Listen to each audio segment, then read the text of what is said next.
जी हाँ स्टूडेंट, मेरा आज का वीडियो उन सभी स्टूडेंट्स के लिए है जो NIOS में नए नए आए हैं या पहली बार जो है NOS के बारे में सुना है या फिर NOS के बारे में जानते तो हैं लेकिन फिर भी बहुत सारे डाउट उनके मन में रहते हैं। तो आज का मेरा ये जो वीडियो है वो उन सभी स्टूडेंट के लिए मैं लेकर आया हूँ जिनको मैं आज बताना चाहता हूँ बिल्कुल स्टार्टिंग प्रोसेस से लेकर एंड तक, यानी कि कब कब इसके एग्जाम्स होते हैं, कैसे इसमें एडमिशन लिया जाता है, किन डॉक्यूमेंट्स की यहाँ पर जरूरत पड़ती है, एडमिशन एप्लीकेशन सबमिट करने के बाद हमें क्या करना होता है, क्या चीजें हमें NOS बोर्ड प्रोवाइड करता है, साथ ही साथ में हमारा एडमिशन कंफर्म होने के बाद हमको किस प्रोसेस से गुजरना होता है, क्या क्या प्रिपरेशन करनी होती है और लास्ट में बताऊंगा आपको कि कैसे हमको ये ओरिजिनल मार्कशीट मिलती है। तो अगर आप वो NOS के वो स्टूडेंट जो ये सब बातें जानना चाहते हो या कोई भी ऐसे स्टूडेंट जो NOS के बारे में कंप्लीट जानकारी चाहते हैं तो मैं बता रहा हूँ इस वीडियो में आपको देखने के बाद में एक कॉन्फिडेंस लेवल बिल्कुल हाई हो जाएगा और आपको बिल्कुल जानकारी मिल जाएगी सभी चीज की कि NIOS बोर्ड में कंप्लीट प्रोसेस क्या है। तो चलिए स्टूडेंट स्टार्ट करते हैं।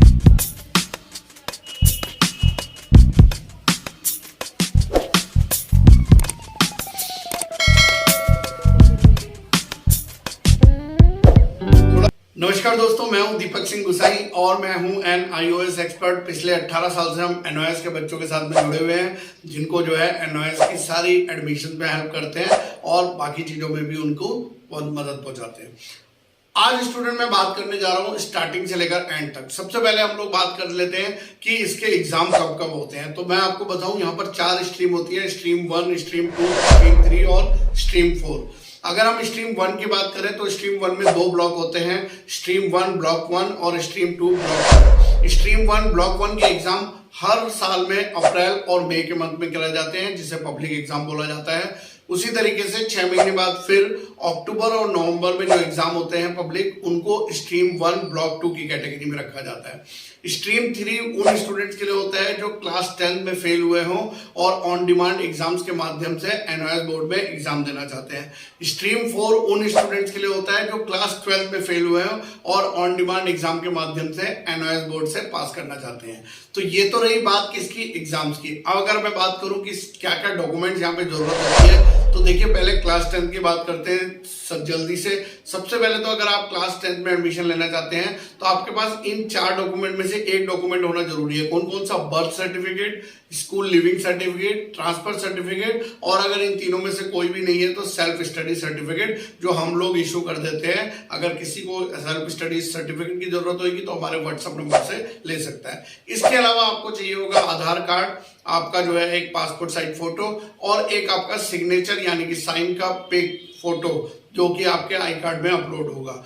और इसके अलावा अगर आप जनरल कास्ट को छोड़ के किसी अदर कास्ट से बिलोंग करते हैं, SC हैं, ST हैं, OBC हैं, तो उसका एक सर्टिफिकेट आपको देना होगा जिसे हम लोग जो है कैटेगरी सर्टिफिकेट बोलते हैं या फिर कास्ट सर्टिफिकेट बोलते हैं। उसी तरीके से अगर आप क्लास 12 में एडमिशन लेने जा रहे हैं तो क्लास 12 में भी ये सारे डॉक्यूमेंट अनिवार्य हैं। सिर्फ आपको SLC TC वगैरह सबमिट करने की जरूरत नहीं है। इसकी बजाय आप क्लास 10 की मार्कशीट लगा सकते हैं, फिर Aadhaar card, passport size photo, signature और कोई भी आप। अब स्टूडेंट पूछते हैं कि सर ये एप्लीकेशन सबमिट हो गई या अब क्या करना है? अब आपको वेट करना है अपने एडमिशन को कंफर्म होने के लिए। एडमिशन जब आपका कंफर्म होगा, आपकी एप्लीकेशन सबमिट हो चुकी है, कुछ टाइम उसमें लगता है, कभी कभी 15 दिन, कभी 20 दिन, कभी 1 महीना भी लग जाता है। एडमिशन कंफर्म होने के बाद आपको NOS board I card issue कर देता है जो कि जिसमें आपका सारा स्टडी सेंटर, आपका रीजनल सेंटर, आपकी एनरोलमेंट डिटेल वो सब कुछ वहां पर होती है और साथ साथ में आपको जो है बुक इशू करता है यानी कि स्टडी मटेरियल। आपके 5 या जितने भी सब्जेक्ट आपने अप्लाई किए हैं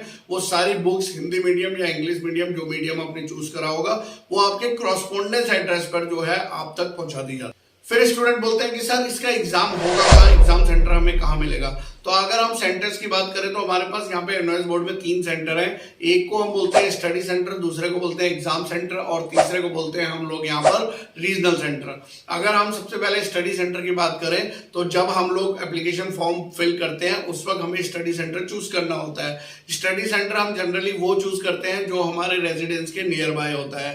स्टडी सेंटर का रूल ये होता है कि जब हम पूरा एग्जाम क्वालिफाई कर देंगे, हमारा रिजल्ट आ जाएगा, उसके बाद जो हमारी को ओरिजिनल मार्कशीट है वो उसी स्टडी सेंटर से मिलती है। साथ ही साथ में एग्जाम सेंटर वो होता है जहां पे आपको प्रैक्टिकल एग्जाम देने जाना है या फिर थ्योरी का एग्जाम देने जाना है। ये एग्जाम सेंटर आपको जो भी आपने स्टडी सेंटर लिया है उसके 25 किलोमीटर के एरिया के अंडर में आपको ये दिया जाता है, ताकि आप वहां जाकर थ्योरी और प्रैक्टिकल की परीक्षा दे सके। और रीजनल सेंटर वो होता है जो हर राज्य के जनरली कैपिटल्स में होता है, यानी कि राज्य की राजधानी में होता है, और हर राज्य में एक ही रीजनल सेंटर होता है। इंडिया में बहुत सारे रीजनल सेंटर्स हैं। वो रीजनल सेंटर बना हुआ है, आपके राज्य के किसी भी स्टूडेंट को अगर कोई प्रॉब्लम होती है, जो एग्जाम सेंटर नहीं सुन रहा है, स्टडी सेंटर नहीं सुन रहा है, तो आप रीजनल सेंटर में अप्रोच कर सकते हैं। और अगर रीजनल सेंटर दूर है तो आप मेल के थ्रू या फिर पोस्ट के थ्रू भी अप्रोच बना के रख सकते हैं। अब बात करते हैं कि जब एडमिशन कंफर्म हो जाता है तो उसके बाद क्या क्या करना होता है। तो स्टूडेंट सबसे पहले तो आपको बताएं कि आपके पास आपका 5 या 6 या 7 सब्जेक्ट जो भी आपने लिए हैं उनका प्रॉपर सिलेबस आपके पास होना चाहिए। सिलेबस के बाद अगर हम बात करें तो यहाँ पे सबसे इंपॉर्टेंट होता है ट्यूटर मार्क्स असाइनमेंट, जो कि आपको सबमिट करना होता है। एक निर्धारित डेट दी जाती है आपको, उस डेट के अंदर अंदर आपको ये ऑनलाइन सबमिट करना होता है। इसको बनाते कैसे हैं उसके लिए ऑलरेडी मैं वीडियो बना चुका हूँ। कैसे इसको ऑनलाइन सबमिट करते हैं उसके लिए भी हमने वीडियो बनाया हुआ है, तो वो वीडियोस आप देख के समझ सकते हो कि ट्यूटर मार्क्स असाइनमेंट कितने वेटेज का है। 20% वेटेज होता है यहाँ पर, और क्यों ये बहुत जरूरी है सबमिट करना। उसके बाद आपके जो भी सब्जेक्ट आपने चूज करे हैं उसमें से हो सकता है कुछ सब्जेक्ट ऐसे हों जो प्रैक्टिकल के हों। प्रैक्टिकल आपका एक सब्जेक्ट भी हो सकता है, 2 भी हो सकते हैं, 3 भी हो सकते हैं और 4 भी हो सकते हैं। तो जितने भी सब्जेक्ट के आपके प्रैक्टिकल होंगे उनकी प्रैक्टिकल फाइल आपको तैयार करनी होगी। वो प्रैक्टिकल फाइल अगर आपको तैयार करने के लिए मदद चाहिए तो भी आप हमारे व्हाट्सएप नंबर से जुड़ सकते हैं। आपके टीएमए के लिए भी आप हमारे व्हाट्सएप नंबर से जुड़ सकते हैं, जो कि हम solve practical file solve TMA आप तक पहुंचाते हैं। उसके बाद अगर हम बात करें तो फिर हमारा लास्ट में होता है थ्योरी का फाइनल एग्जाम।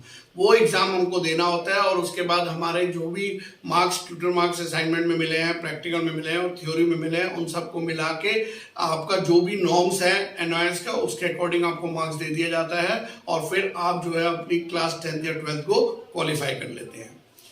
अब अगला क्वेश्चन ये आता है कि जब हम लोगों ने रिजल्ट आ गया है, क्वालिफाई कर लिया है, अब हमें मार्कशीट कैसे मिलेगी। तो सबसे पहले मैं पब्लिक एग्जाम वालों की बात करूं। अगर पब्लिक एग्जाम आपने दिया है अक्टूबर नवंबर में या फिर अप्रैल और मई के महीने में, उसका रिजल्ट जो आपका आया है तो आपकी इसकी मार्कशीट जनरली स्टडी सेंटर में ही मिलता है। तो जो भी आपने अपना स्टडी सेंटर चूज कर रखा होगा वहां पर विजिट करके आई कार्ड शो करके आप अपनी मार्कशीट ले सकते हैं।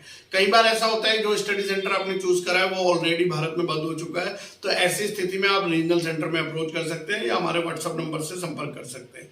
साथ ही साथ में अगर आपने ऑन डिमांड एग्जाम से पास किया है तो ऑन डिमांड एग्जाम्स का जो मार्कशीट है वो डायरेक्ट रीजनल सेंटर में आता है। लेकिन अगर रीजनल सेंटर आपसे घर से दूर है तो इसके लिए अगला स्टेप जो है आप ऑनलाइन अप्लाई कर सकते हैं। ऑनलाइन अप्लाई करके ये मार्कशीट जो है आपके घर तक पहुंचा दी जाती है।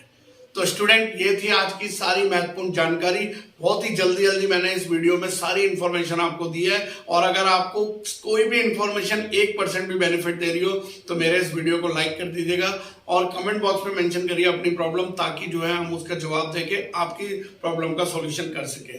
और VCIC गुरुजी ये चैनल है, इस चैनल को सपोर्ट बना के रखिए। आपका प्यार और आपके सपोर्ट से हम यहाँ तक पहुंचे हैं, आगे भी आपको मदद करते रहेंगे। इस तरीके के वीडियोस के लिए बने रहिए हमारे साथ। तब तक के लिए बाय बाय, धन्यवाद, जय हिंद, जय भारत।